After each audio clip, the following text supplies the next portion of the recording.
എല്ലാവർക്കും ഹായ്. ഇന്നത്തെ വീഡിയോയിൽ നമ്മൾ സെല്ലുകളുടെ തരങ്ങളെക്കുറിച്ചാണ് ചർച്ച ചെയ്യാൻ പോകുന്നത്. ലക്ഷ്യം, ഈ വീഡിയോയുടെ അവസാനം നിങ്ങൾക്ക് കഴിയും സെല്ലിൻ്റെ തരം തിരിച്ചറിയുക, സെല്ലിൻ്റെ ഭാഗങ്ങൾ തിരിച്ചറിയുക. Primary cell. ഒരു പ്രൈമറി സെൽ ഡ്രൈ സെൽ അല്ലെങ്കിൽ ഗാർഹിക ബാറ്ററി എന്നും അറിയപ്പെടുന്നു. സാധാരണയായി TV റിമോട്ടുകൾ, ക്ലോക്കുകൾ, മറ്റ് ഉപകരണങ്ങൾ എന്നിവ പവർ ചെയ്യാൻ ഉപയോഗിക്കുന്നു.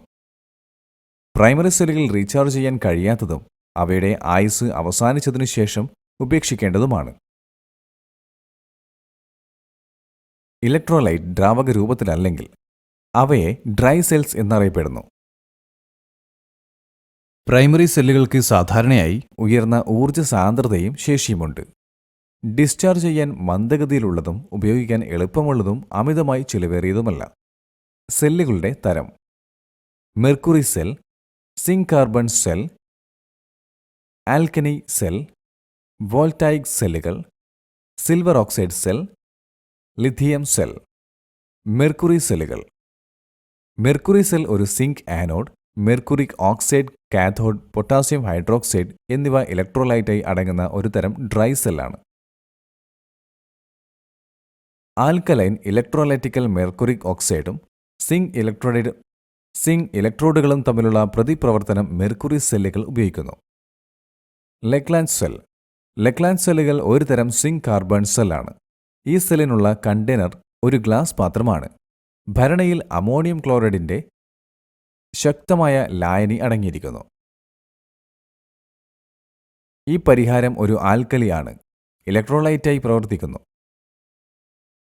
ഗ്ലാസ് പാത്രത്തിന് മധ്യത്തിൽ ഒരു പോറസ് കലം സ്ഥാപിച്ചിരിക്കുന്നു. സുഷിരങ്ങളുള്ള ഈ പാത്രത്തിൽ ഒരു കാർബൺ വടിയുണ്ട്. ചുറ്റും മാംഗനീസ് ഡയോക്സൈഡ് മിശ്രിതമുണ്ട്. കാർബൺ റോഡ് സെല്ലിൻ്റെ പോസിറ്റീവ് ഇലക്ട്രോഡായി മാറുന്നു. കൂടാതെ MnO2 ഡീപോളറൈസായി പ്രവർത്തിക്കുന്നു. ഒരു സിങ്ക് റോഡ് ഭരണിയിലെ ലായനിയിൽ മുക്കി നെഗറ്റീവ് ഇലക്ട്രോഡായി പ്രവർത്തിക്കുന്നു.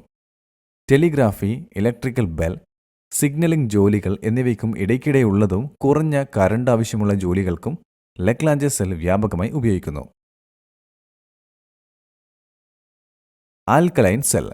Alkaline cell zinc, manganese dioxide എന്നിവ തമ്മിലുള്ള പ്രതിപ്രവർത്തനത്തെ അടിസ്ഥാനമാക്കിയുള്ളതാണ്. ആൽക്കലൈൻ സെല്ലിന് ഈ പേര് ലഭിച്ചത് അതിൻ്റെ ഉപയോഗിക്കുന്ന ഇലക്ട്രോലൈറ്റ് പൊട്ടാസ്യം ഹൈഡ്രോക്സൈഡ് പൂർണ്ണമായും ക്ഷാരപദാർത്ഥമായതിനാലാണ്. ഒരു ആൽക്കലൈൻ ബാറ്ററിയും താഴ്ന്ന ഇന്റേണൽ പ്രതിരോധമുണ്ട്. അതിന് വേണ്ടത്ര ദീർഘായുസ്സുണ്ട്. ഈ ബാറ്ററിയിൽ ചോർച്ച കുറവാണ്. MP3 പ്ലെയറുകൾ, CD പ്ലെയറുകൾ, ഡിജിറ്റൽ ക്യാമറകൾ, കളിപ്പാട്ടങ്ങൾ, ഫ്ലാഷ് ലൈറ്റുകൾ, റേഡിയോകൾ എന്നിങ്ങനെ പല വീട്ടുപകരണങ്ങളിലും ആൽക്കലൈൻ സെല്ലുകൾ ഉപയോഗിക്കുന്നു.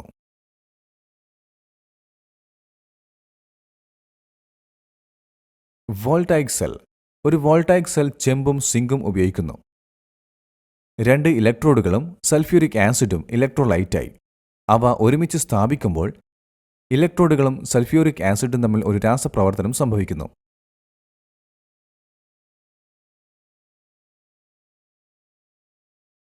ഈ പ്രതികരണം സിങ്കിൽ നെഗറ്റീവ് ചാർജും ചെമ്പിൽ പോസിറ്റീവ് ചാർജും ഉണ്ടാക്കുന്നു. വോൾട്ടായിക് സെല്ലുകൾ ബാറ്ററികളായി രൂപപ്പെടുത്തിയിരിക്കുന്നു. അവ വൈദ്യുതിയുടെ സൗകര്യപ്രദമായ ഉറവിടമാണ്. സിൽവർ ഓക്സൈഡ് സെല്ലുകൾ. സിൽവർ ഓക്സൈഡ് സെല്ലുകൾ മെർക്കുറി സെല്ലുകളെ പോലെയാണ്. എന്നിരുന്നാലും അവർ ഉയർന്ന വോൾട്ടേജ് നൽകുന്നു. 1.5 വോൾട്ട്. അവ ലൈറ്റ് ലോഡുകൾക്ക് വേണ്ടി നിർമ്മിച്ചതാണ്. ശ്രവണ സഹായികളിലും ഇലക്ട്രോണിക് വാച്ചുകളിലും നേരിടുന്നത് പോലെയുള്ള ലോഡുകൾ തുടർച്ചയായിരിക്കും. മെർക്കുറി സെൽ പോലെ വെള്ളി ഓക്സൈഡ് സെല്ലിന് നല്ല ഊർജവും ഭാരവുമുണ്ട്. ലിഥിയം സെല്ലുകൾ. ഒരു പരമ്പരാഗത ലിഥിയം അയൺ സെല്ലിൻ്റെ ആനോഡ് സാധാരണയായി കാർബണിൽ നിന്ന് നിർമ്മിച്ച ഗ്രാഫൈറ്റാണ്. കാഥോഡ് സാധാരണയായി ഒരു ലോഹ ഓക്സൈഡാണ്. വിവിധ വലിപ്പത്തിലും നിറങ്ങളിലും ഇത് ലഭ്യമാണ്. കോൺഫിഗറേഷനുകൾ ലിഥിയം ഉപയോഗിച്ചുള്ള രാസവസ്തുക്കളെ ആശ്രയിച്ച് സെൽ വോൾട്ടേജ് 2.5-നും 3.6-നും ഇടയിലാണ്. ഈ ലിഥിയം അയൺ സെല്ലുകൾ റീചാർജ് ചെയ്യാവുന്ന ഒരുതരം ബാറ്ററിയാണ്. പോർട്ടബിൾ ഇലക്ട്രോണിക്സ്, ഇലക്ട്രിക് വാഹനങ്ങൾ എന്നിവയ്ക്കായി ലിഥിയം അയൺ ബാറ്ററികൾ സാധാരണയായി ഉപയോഗിക്കുന്നു. കണ്ടതിന് നന്ദി. നല്ലൊരു ദിവസം ആശംസിക്കുന്നു.